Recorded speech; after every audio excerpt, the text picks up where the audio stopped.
Hello Year 8. Today we're talking about Islam, and I want you just to have a little mind map. You just have to put the word Islam in the middle. You don't have to put what do we know about Islam.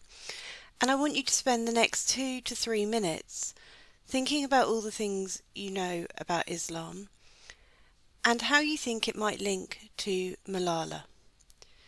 Pause the video now and complete that task. What I want you to do is now check your answers again and add at least one that you haven't got on your mind map. So point number 1 is that Islam is a religion and they believe in one God. In Islam, Allah is always Allah, which is the Arabic word for God or the deity. Point number 2.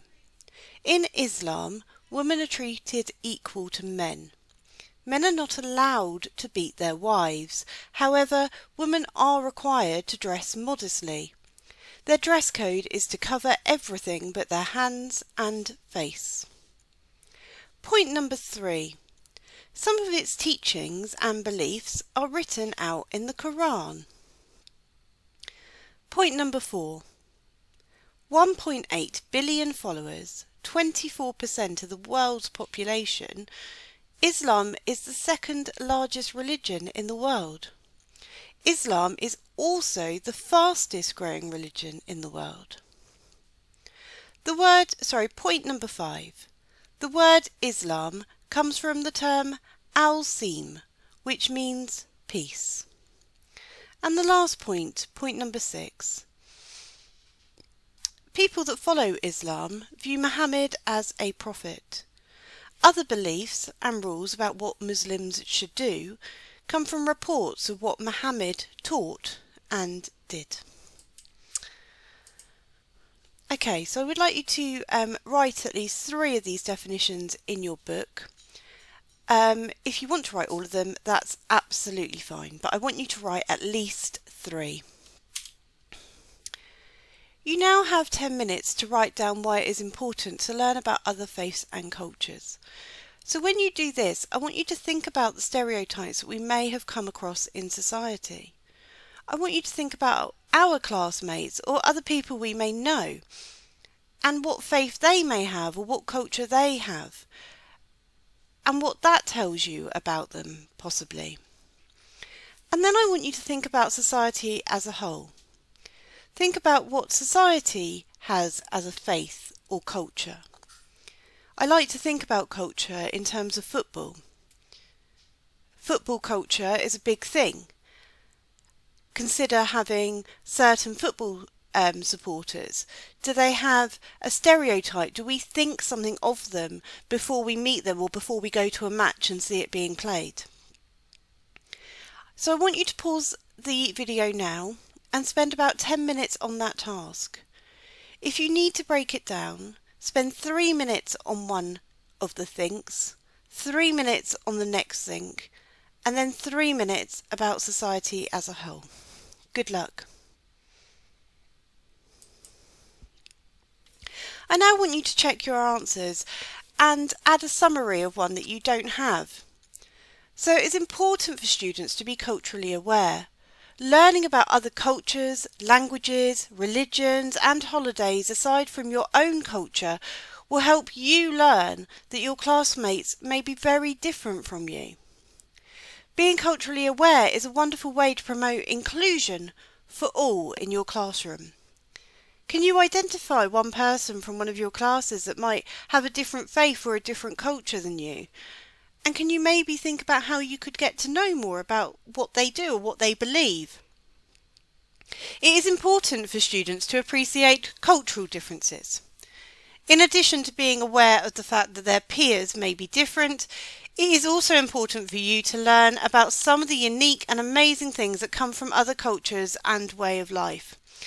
And other cultures provide us many different things such as different food, different songs.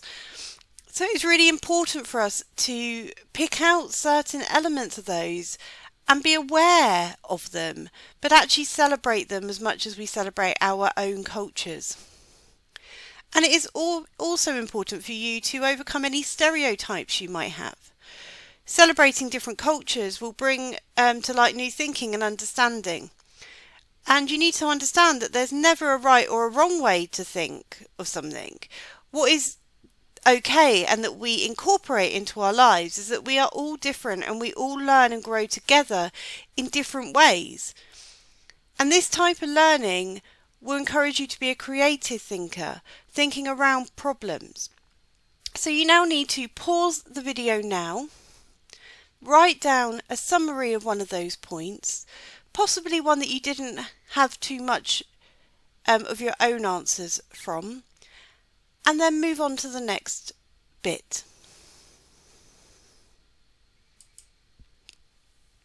Okay, so this is a slightly more extended writing task for you to take. And I want you to think about if you agree with the following statement. Now I'm going to read out the statement to begin with, and then I want you to pause the video and just briefly write down one word that you think about that statement. So you can either write it's right or it's wrong, because that will help you decide if you agree or disagree. So the statement you are thinking about is, it is important to learn about other faiths and beliefs, as it teaches us how to be open-minded, and it challenges prejudice and ignorance which can divide society. So I'm going to pause for 1 minute, and I just want you to think if that's right or wrong.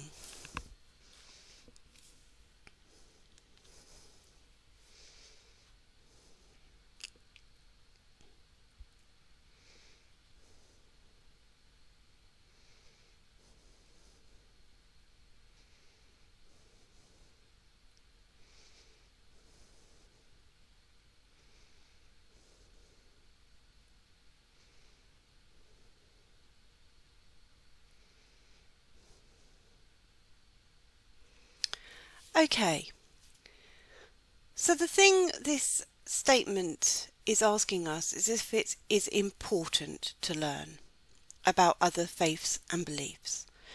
So your first sentence in this 20-minute writing task will be, I think it is important to learn, or I don't think it's important to learn about other faiths and beliefs.